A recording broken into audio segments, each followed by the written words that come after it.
Donc aujourd'hui 21 Adar 2, Iloula Darav qui, on n'a pas de mot pour le qualifier, était vraiment hors pair, Rabbi Elimelech Melizensky. Et Rabbi Elimelech Melizensky a écrit un livre, Noam Elimelech. Ce livre est une ségoula pour une femme qui accouche avec difficulté, de mettre ce livre sur le lit de la femme qui accouche. Et donc c'est une grande ségoula. Ce sera le Noam Elimelech. Donc c'était bien sûr, c'était un rave hors pair. Une fois, il a jeûné plusieurs jours. Sa fille lui demande, papa, pourquoi tu jeûnes? Il lui a dit, parce que j'ai dérangé Eliyahu Hanavi. Il a dit, comment ça a dérangé Eliyahu Hanavi?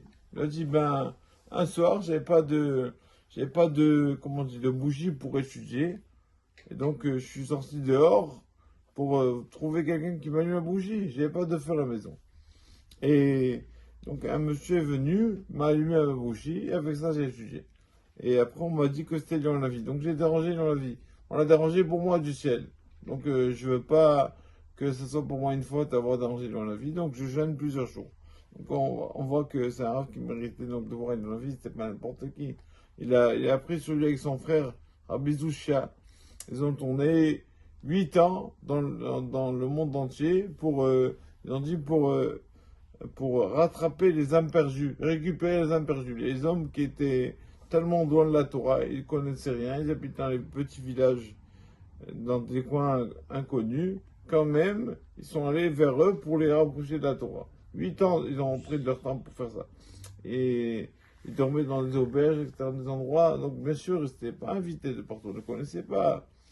Et une fois, on raconte qu'une fois, ils étaient les deux, et ils sont rentrés dans une auberge, et il y avait un four, une cheminée, pardon, pour se réchauffer. Donc ils ont dormi à côté de la cheminée.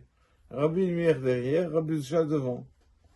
Et donc, et sont venus des personnes un peu, qui ont bu un peu, et on dit, bon, on va les faire danser à ces deux juifs-là. Ils ont pris Rabbi Zoucha, le premier qui était, pas celui qui était derrière, Rabbi Zoucha. Et donc, ils ont tourné avec lui, ils ont fait danser, etc. Bon, il a dansé, qu'est-ce qu'il y a de mal de danser? Et donc, après, Rabbi Elimelech a dit, attends, pourquoi c'est toujours mon frère qui prend pour moi? Il faut que moi un peu je prenne des choses sur moi. Pourquoi toujours lui? Alors, Rabbi Elimelech s'est mis devant, Rabbi Zoucha derrière.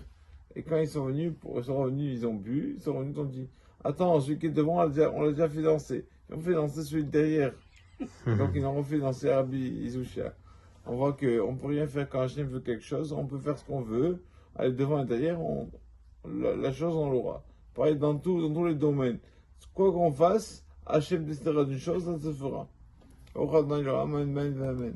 Que dis-je? Merde.